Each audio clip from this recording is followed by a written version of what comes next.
ಎಲ್ಲರಿಗೂ ನಮಸ್ಕಾರ. ಮೊದಲಿಗೆ ನನ್ನ ಪರಿಚಯ, ಹೆಸರು ದೇವಾದಿತ್ಯ. 2013-14 ಇಸ್ವಿಲಿ ಸಿನಿಮಾ ಇಂಡಸ್ಟ್ರಿಗೆ ಎಂಟ್ರಿ ಆಗಿದ್ದು. ಅಲ್ಲಿಂದ ಇವತ್ತರೆಗೂ ದುಡ್ಡಿನ ಕಮ್ಮಿಲ್ಲ. ಬರೀ ತಿಳ್ಕೊಂಡಿದ್ದೀನಿ, ಕಲ್ತಿದ್ದೀನಿ, ಒಂದು ಪ್ರಯತ್ನ ಪಟ್ಟಿದ್ದೀನಿ ಅಷ್ಟೇ. ದುಡ್ಡು ವಿಷಯದಲ್ಲಿ ಏನಿಲ್ಲ. ಒಬ್ಬ ಡೈರೆಕ್ಟರ್ ಜೊತೆ ಇದ್ದೆ, ಅವ್ನು 3 ವರ್ಷ ಅದು ಮಾಡ್ತೀನಿ ಇದು ಮಾಡ್ತೀನಿ ಅಂತ ಏನೂ ಮಾಡಲಿಲ್ಲ. ಜೊತೆ ಒಂದು ಹುಡುಗಿ ಬಂದು ಡೈರೆಕ್ಟ್ ಮಾಡ್ತೀನಿ ಅಂತ ಹೇಳಿದ್ಲು, ಅವಳು ಎಸ್ಕೇಪು. ನಾನೇ ಒಂದು ಸಿನಿಮಾಕ್ಕೆ ಹೆಜ್ಜೆ ಇಟ್ಟೆ. ಒಬ್ಬ ಹೀರೋ ಬಂದ, ಅರ್ಧ ಸಿನಿಮಾ ಮುಗಿಸ್ತಾ, ಇನ್ನರ್ಧ ಸಿನಿಮಾ ಎಸ್ಕೇಪ್. ಅವನು ದುಡ್ಡು ಲಾಸ್ ಆಯಿತು, ಕ್ಯಾಮ್ರಾ ಸಾಲ ಆಗೋಯಿತು. ಕೊನೆಗೆ ಜೊತೆಗಿದ್ದ ನಾನು 14 ಜನ ಹುಡುಗರಿದ್ದರು. ಎಲ್ಲರೂ ಒಬ್ಬೊಬ್ಬರೇ ದೂರ ಆಗೋದ್ರು. ಕೊನೆಗೆ ಒಬ್ಬಂಟೆ ಆದೆ. ಇದೆಲ್ಲ ಆಗೋಷ್ಟರಲ್ಲಿ ಸುಮಾರು 2021 ಇಸ್ವಿನೇ ಬಂತು. ದುಡಿಮೆ ಇರಲಿಲ್ಲ. ನಮ್ಮ ಮನೇಲಿ ದುಡಿತಾ ಇದ್ದಿದ್ದು ನಮ್ಮ ತಂಗಿ, ಅವಳ ಮದುವೆ. ಮುಂದೆ ಜವಾಬ್ದಾರಿ ಎಲ್ಲ ನಾನು ವಹಿಸ್ಕೊಬೇಕಾಗಿತ್ತು. ಏನು ಮಾಡೋದು ಗೊತ್ತಾಗಲಿಲ್ಲ. ನಾನು ಅಪ್ಪಟ್ಟ ಶಂಕರನ ಅಭಿಮಾನಿ ಆವಾಗಿಂದ. ನನ್ನ ಜೀವನದ ಒಂದು ಆಸೆ, ನನ್ನ ಪರ್ಸ್ನಲ್ ಯೂಸ್ಗೆ ಆಟೋ ಇಕ್ಕೊಬೇಕು, ಆಟೋ ಇರಲಿ, ಶಂಕರ್ನ ಅವ್ರ ಮೇಲಿರೋ ಅಭಿಮಾನಕ್ಕೋಸ್ಕರ ಅಂತ ಅಂದ್ಕೊಂಡಿದ್ದೆ. ಆದರೆ ಪರಿಸ್ಥಿತಿ ಆಟೋನೇ ಬಂದ್ಬಿಡ್ತು. ಆಟೋ ತೊಗೊಂಡು ಇವತ್ತಿಗೆ ಒಂದು 5-5.5 ವರ್ಷ ಆಯಿತು. ಆಟೋ ತೊಗೊಂಡು ಸಹವಾಸ ದೋಷ, ಜೊತೆಗಿರೋರು ಒಳ್ಳೆಯವರಾಗಿರ್ಬೇಕಲ್ಲ. ಅಷ್ಟೆಲ್ಲ ನಂಬಿಕೆ ದ್ರೋಹ ಆಗಿದ್ರು. ಇನ್ನೊಂದಿಬ್ಬರು ನಂಬಿಕೆ ದ್ರೋಹಿಗಳೇ ಜೊತೆಗಿದ್ರು, ಗೊತ್ತಿರಲಿಲ್ಲ. ಆ ಕ್ಯಾಮ್ರಾ ಸಾಲಗಳೆಲ್ಲ ತೀರಿಸೋಷ್ಟರಲ್ಲಿ 2-3 ವರ್ಷ ಆಗೋಯ್ತು. ತೀರ್ಸೋಕ್ಕೂ ಆಗಲಿಲ್ಲ, ದುಡಿಮೆನೂ ಆಗಲಿಲ್ಲ, ಸರಿಗೆ ದುಡ್ಡು ಎತ್ತಿಡೋಕ್ಕೂ ಆಗಲಿಲ್ಲ. ಒಂದಲ್ಲ ಒಂದು ತೊಂದರೆಗಳು, ಒಂದು ಕ್ಲಿಯರ್ ಆದ ಒಂದು ತೊಂದರೆ. ಹಂಗೂ ಒಂದು 6 ತಿಂಗಳು ಕಷ್ಟಪಟ್ಟು ಆಚೆ ಮೆಟ್ರೋಲೆಲ್ಲ ಮಲಗಿ ಎಲ್ಲ ಸಾಲ ತೀರಿಸ್ದೆ.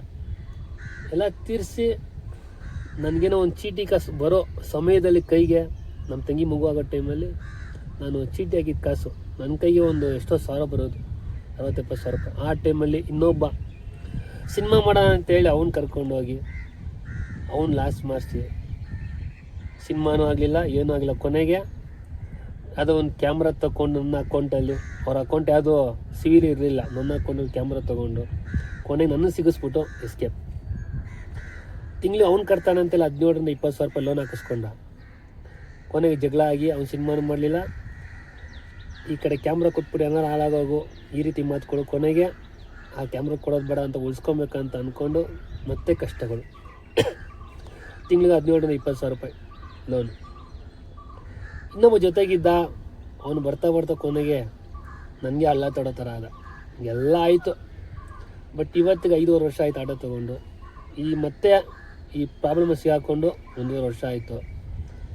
ಇವತ್ತು ನಾನು ಸಿನಿಮಾ ಮಾಡೋಣ, ಒಂದು ಶಾರ್ಟ್ ಮೂವಿ ಮಾಡೋಣ ಅಂದರೆ ಏನು ಮಾಡೋಕ್ಕೂ ಆಗ್ತಾಯಿಲ್ಲ. ಒಂದಲ್ಲ ಒಂದು ತೊಂದರೆಗಳು, ಒಂದಲ್ಲ ಒಂದು ಪ್ರಾಬ್ಲಮ್ಗಳು. ಆದರೆ ಸುಮಾರು ಒಂದು 8 ವರ್ಷದಿಂದ ನಾನಿಲ್ಲಿ ವೀಡಿಯೋ ಮಾಡ್ತಿರೋ ಜಾಗ ಬಂದು ಬಂಡಿ ಮಂಕಳಮ್ಮ ದೇವಸ್ಥಾನ. ದಿನಕ್ಕೆ 2-3 ಸಲ ಬರ್ತೀನಿ ನಾನು ಈ ದೇವಸ್ಥಾನಕ್ಕೆ. ತಾಯಿ ನಂಬಿದ್ದೀನಿ, ಇಲ್ಲಿ ಬರ್ತಾನೆ ಇರ್ತೀನಿ. ತಾಯಿ ನನ್ನೆಲ್ಲ ಕಾಪಾಡಿ ಸೇಫ್ ಮಾಡೋರಿ ಇವತ್ತವರೆಗೂ. ಅದು ಇವತ್ತಿಗೆ ನನ್ನ ಪರವಾಗಿ ಯಾರೂ ಇಲ್ಲ. ಇದ್ದರೆ ನನ್ನ ಸ್ನೇಹಿತೆ ಒಬ್ಬರು ಫೀಮೇಲ್ ಲೇಡಿ ಸ್ನೇಹಿತನೇ ಒಬ್ಬರು, ಆಗಲಿಂದ ಈಗಲೂವರೆಗೂ ಒಂದೇ ಮನಸ್ಸಿಂದ ಇರೋದು. ದೂರದಲ್ಲಿ ಒಬ್ಬರು ಗುರು ಥರ, ಅವರು ಅಷ್ಟೇ ಆಗಲಿಂದ ಇವತ್ತಿನವರೆಗೂ ಒಂದೇ ಮನಸ್ಸಿಂದ ಇರೋದು. ಇನ್ನೆಲ್ಲರೂ ದೂರ, ಯಾರೂ ಇಲ್ಲ. ನನ್ನ ಆಟೋ. ಈಗ ನಾನೇನು ವೀಡಿಯೋ ಮಾಡ್ತಾಯಿದ್ದೀನಿ ಅಂತಂದರೆ, ಈ ವಿಡಿಯೋಗಳು ಇವತ್ತಿಂದ ನಾನು ನನ್ನ ಗುರಿ ತಲುಪಬೇಕು ಅಂದರೆ ಒಂದು ಸಿನಿಮಾ ಮಾಡಬೇಕು, ಸಮಾಜಕ್ಕೆ ಸಂದೇಶ ಕೊಡುವಂಥ ಒಂದು ಸಿನಿಮಾ ಮಾಡಬೇಕು. ಅದಕ್ಕೆ ಹೆಜ್ಜೆ ಇಡಬೇಕು. ಎಷ್ಟು ನೆನಪುಗಳು ನಮಗೆ ಇರಲ್ಲ, ಆ ವ್ಯಕ್ತಿ ಬಂದಾಗ ಹಿಂಗಲ್ಲ ಇದ್ವಾ ಅಂತ ಅನಿಸುತ್ತೆ. ಅದಕ್ಕೆ ನನ್ನ ನೆನಪುಗಳು ಹಂಗೆ ಉಳಿಬೇಕು ಕಣ್ಮುಂದೆ. ಇವತ್ತಿಂದ ನಾನೊಂದು ವೃತ ಮಾಡ್ತಾಯಿದ್ದೀನಿ. ಎಲ್ಲ ಮೌನ ವೃತ ಏನೇನೋ ಮಾಡ್ತಾರೆ, ನನಗೆ ದುಡಿಮೆ ವೃತ. ಇಷ್ಟು ದಿನದಲ್ಲಿ ನನ್ನ ಹತ್ರ ಇರೋ ಅಷ್ಟು ಸಾಲಗಳು ತೀರಿಸ್ಕೊಬೇಕು. ಡೇ ನೈಟ್ ದುಡಿಬೇಕು. ಆದಷ್ಟು ಬೇಗ ನನ್ನ ಸಿನಿಮಾ ಗುರಿನ ಸಾಧಿಸಬೇಕು. ಅದಕ್ಕೆ ಪ್ರತಿದಿನ ನಾನು ಏನೇನು ಮಾಡ್ತೀನೋ ಈ ವಿಡಿಯೋಲಿ ಹಾಕೊಂಡು ಹೋಗ್ತಾ ಇರ್ತೀನಿ. ಈ ನನ್ನ ಯೂಟ್ಯೂಬ್ ಚಾನಲಲ್ಲೇ ಹಾಕೊಂಡು ಹೋಗ್ತಾ ಇರ್ತೀನಿ. ಏನು ದುಡ್ದೆ, ಏನು ಮಾಡಿದೆ. ವಿಶೇಷ ಏನಪ್ಪ ಅಂದರೆ, ನಾನು ಸ್ಕ್ರಿಪ್ಟನ್ನು ಬರಿತೀವಿ, ಲೊಕೇಶನು, ಶೆಡ್ಯೂಲು, ಡೇಟು, ಆ ರೀತಿ ಪ್ರತಿದಿನ ಒಂದೊಂದು ಸೀನ್ ನನ್ನ ಜೀವನದಲ್ಲಿ. ಅದು ಎಷ್ಟೇ ಸೀನ್ಗೆ, ಯಾವ ಸೀನ್ಗೆ ನಾನು ಸಿನಿಮಾ ನಿರ್ದೇಶಕ ಆಗ್ತೀನಿ ನೋಡೋಣ. ಬಟ್ ಇವತ್ತಿನ ಪ್ರತಿದಿನ ನನ್ನ ಜೀವನದಲ್ಲಿ ನಾನು ಏನು ದುಡಿದೆ, ಏನು ಕಲಿತೆ, ಎಷ್ಟು ತೀರಿಸ್ತಾ ಇದ್ದೀನಿ, ಎಷ್ಟು ಜಲ್ದಿ ನನ್ನ ಗುರಿ ತಲುಪೋಕ್ಕೆ ಪ್ರಯತ್ನ ಪಡ್ತಾ ಇದ್ದೀನಿ ಅನ್ನೋದೊಂದು ಸಾಕ್ಷಿ. ಇದು ಏನು ಉಪಯೋಗ ಆಗುತ್ತೆ ಅಂತಂದರೆ, ನಾನು ಮುಂದೆ ಇಲ್ಲಿ ಮಾತಾಡ್ದಂಗೆ ಒಬ್ಬ ಒಳ್ಳೆ ಡೈರೆಕ್ಟರ್ ಗೆದ್ದರೆ ನಾನು ಮಾಡಿರೋ ಎಷ್ಟೋ ವೀಡಿಯೋಗಳು ಮುಂದೆ ಬರೋ ಯುವಕರಿಗೆ ಒಂದು ಸ್ಫೂರ್ತಿ ಆಗಲಿ. ಒಬ್ಬ ಆಟೋ ಡ್ರೈವರ್ ಇದೆಲ್ಲ ಮಾಡೋಣ, ಸಿನಿಮಾ ನಾವು ಮಾಡೋಕ್ಕಾಗಲ್ವೇನೋ ಅಂತ. ಇಲ್ವಾ, ಸಿನಿಮಾ ಮಾಡೋಕ್ಕಾಗಲಿಲ್ವಾ ನನ್ನ ಕೈಲಿ, ನನಗೆ ಒಂದು ಮಾದರಿ ಆಗಲಿ, ಒಂದು ಪ್ರಯತ್ನ ಪಟ್ಟನಲ್ಲಪ್ಪ, ಏನು ಲಾಸ್ ಏನಿಲ್ವಲ್ಲ ಅಂತ ನನಗೊಂದು ಸಾಕ್ಷಿ ಆಗಿರಲಿ ಅನ್ನೋದಕ್ಕೋಸ್ಕರ ಒಂದು ವೀಡಿಯೋ ಮಾಡ್ತಾಯಿದ್ದೀನಿ. ಇದು ನಾನು ಆಟೋ ಪರಿಚಯ ಮಾಡಿಕೊಡ್ತೀನಿ, ಬನ್ನಿ. ಆಟೋ ನಮ್ಮ ಮನೆ ದೇವರು ಬೇಲೂರು ಚೆನ್ನಕೇಶವ ಸ್ವಾಮಿ ಹೆಸರು. ಹಂಗೆ ಬಂದರೆ ಈ ಕಡೆ ಪುನೀತ್ ರಾಜ್ಕುಮಾರ್, ಈ ಕಡೆ ಬ್ರೂಸ್ಲಿ. ಮೊದಲು ಬೇರೆ ಫೋಟೋ ಇತ್ತು, ಈಗ ಫೋಟೋ ಚೇಂಜ್ ಮಾಡಿದ್ದೀನಿ.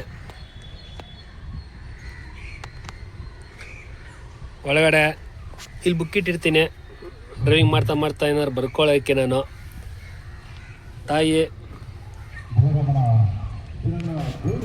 ಗಣೇಶ, ಇಲ್ಲೊಂದು ಸಿಗ್ನಲ್ ನಿಂತಿರ್ತಾರಲ್ಲ ಅವ್ರಿಗೆ, ನಮ್ಮ ಸ್ಕ್ಯಾನರು, ಕೂತಿರೋರಿಗೆ ಒಂದು ನನ್ನ ನಿಯಮಗಳು.